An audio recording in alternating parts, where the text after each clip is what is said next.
Today we're learning all about the building blocks of comic books.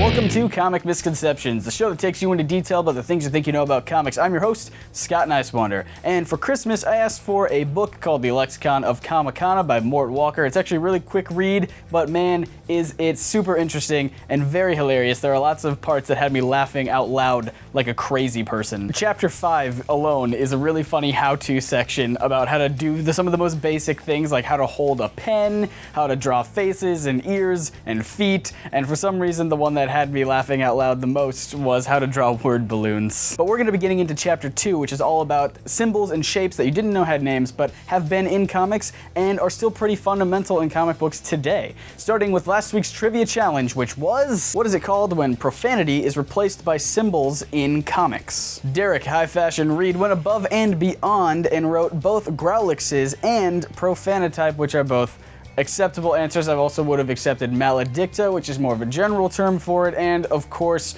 obscenicons, which is kind of a more modern term. So grawlixes, which is my preferred term, have a long history in comic books dating back to the earliest one that we can find in 1902. But the term grawlix wasn't even coined until 1964 by Mort Walker.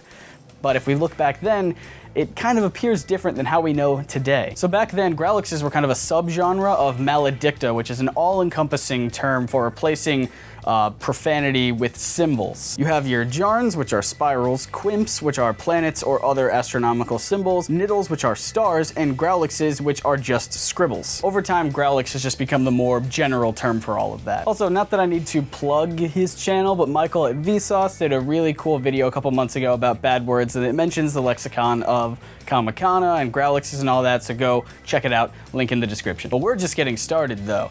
Grawlixes are a form of dialogue, and where do we put dialogue? In word balloons, or fumetti, which I'm probably pronouncing wrong because it's Italian.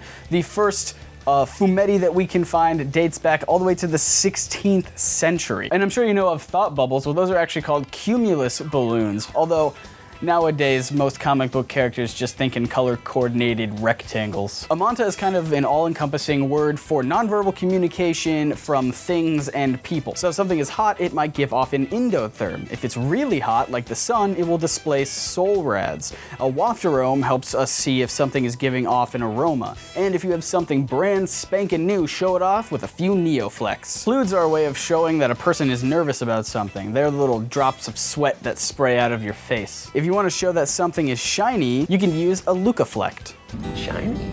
Even simple lines have names depending on how you use them. Dites are diagonal lines that show something is made of a reflective material, like a window or a mirror. Draw them vertically and they are now vites, which indicate a shiny surface usually on the ground. Horizontally, and you guessed it, heights. You've probably drawn these a lot to show the speed that something is traveling. And those little dust clouds that appear when something takes off at a high speed, those are called briffets. These last two are really interesting. So if you want to draw something traveling in a circular pattern, like a punch or something, you would use a swalloop. But swaloops are not complete circles. There is a little bit of space indicating where they start and stop. That is called a whiteope. Yes, even nothingness has a name. So I found these super fascinating, and I hope you guys did too. And if I got anything wrong or missed anything, let me know in the comments below. And while you're down there, let me know if you can come up with a name for something that doesn't have a name. Like, you know when something powerful hits something else and it kind of creates a splashback of energy? I want to call those splams for some reason. Don't know why,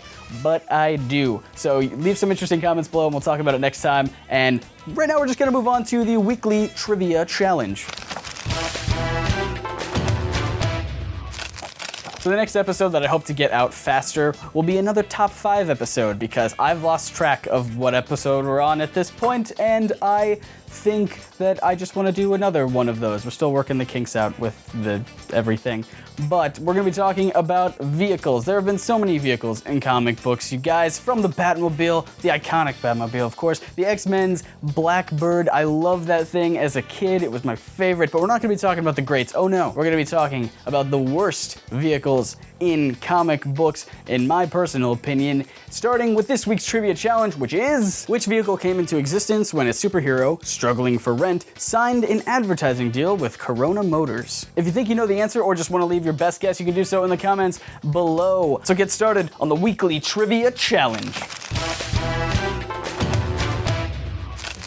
First things first, to everyone asking for a Deadpool video, we're working on it. First and foremost, guys, I want to thank each and every one of you for supporting the NerdSync podcast Kickstarter and making that a success. We are currently still getting a lot of our audio gear in, but we're excited to do some more podcasts. We recorded one about the Winter Soldier spoiler cast. That was really fun. And also, recently we were invited to the Marble City first annual Comic-Con. We got press passes and everything. I wasn't able to go, but Bryce was, and he got to talk to George Perez, the George Perez. Got him to sign my copy of Infinity Gauntlet. I don't know if you can see that, but I'm excited. We also got a 7-minute interview with him, which should be up soon, as well as some footage from the con itself.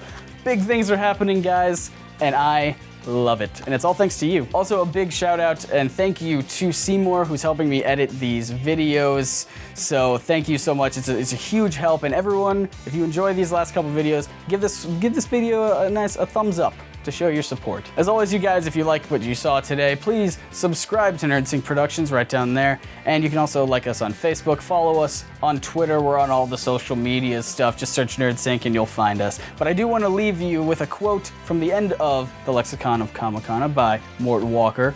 And we'll see you right here next time for more things that you thought you knew about comics. See ya. That, of course, is Stanley, but this cameo is kind of atypical of his normal cameos that he does. In fact, both the Fantastic Four movies, the cameos that he does are kind of a little bit different. Usually he's just some random guy in the background as part of a throwaway joke. In the first movie, he actually played a character from the comics, Willie Lumpkin. And in the second movie, as you saw, he is seen trying to get into the wedding of Reed Richards and Sue Storm, but being denied entrance. This actually comes straight from Fantastic Four Annual number 3 from 1965, in which the same thing happens, but with Jack Kirby as well. They both get denied entrance to the wedding, so they walk off and talk about how they'll show them when they start writing the next issue. One time in Fantastic Four number 511 from 2004, Mr. Fantastic kills the Thing. It's a long story. Thing was possessed. Wasn't that long, as it turns out. So they end up having to literally travel to heaven to get Ben's soul back, and while they are in heaven, they are invited to meet God.